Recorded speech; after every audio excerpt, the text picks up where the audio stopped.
Are there any influencers, any maybe not just influencers, but like just wine reporters? Like, do you know who James Suckling is, right?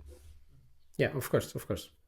Do you have anybody that you look at that really inspires you uh, or that's doing something similar to what you're envisioning? Who are the people you look at in the industry that are doing a good job? That's an interesting question. I'm not sure if I could highlight one person. I follow lots of wine people, wine critics, wine influencers, wine writers, but I'm not sure if I could choose one that I would say that inspires me a lot. I think, and I would say that this as a general advice for people in any industry, if you try to create something big, something unique, it's very good to have role models and to follow ideas. But the best is to combine lots of these models and combine the learnings. And a thing that I think a lot of people miss, the idea of having role models from other industries and trying to have the knowledge and to wisdom there and try to implement it in your industry. For me, as I mentioned, I follow lots of wine people, but for like content and content creation, I think some or even most of the inspiration comes from filmmaking, from films, from movies, from other video creators, YouTubers, from books, storytelling from books. So I try to combine techniques and knowledge and ideologies from all sorts of people.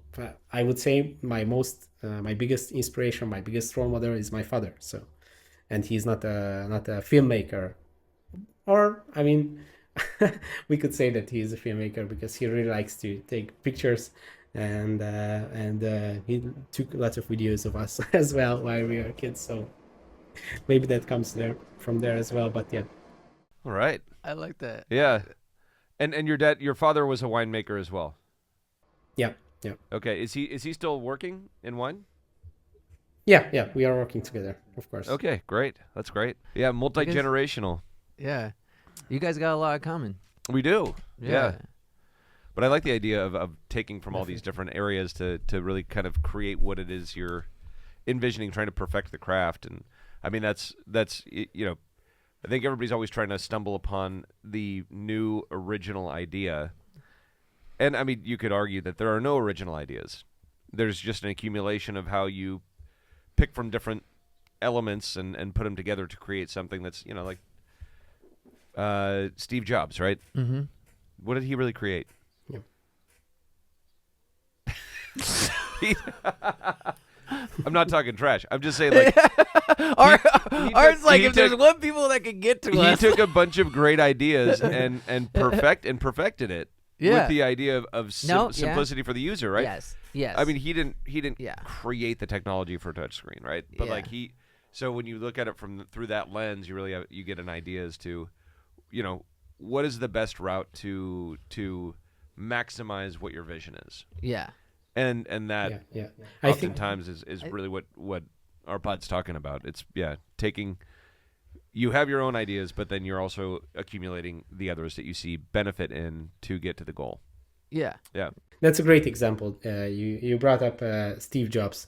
I actually read his biography, and he did the same thing. He was taking like calligraphy classes, and he invested lots of time in calligraphy, like writing technique, and he used that in developing the designs for different Apple products. And he was trying to understand the philosophy of these design choices. He was a huge fan of the Bauhaus movement. So he implemented from different industries, from architecture, from calligraphy, from literature, from Buddhist culture. He brought lots of ideas, he mixed them together, and he created some great products. So I think that's a great example.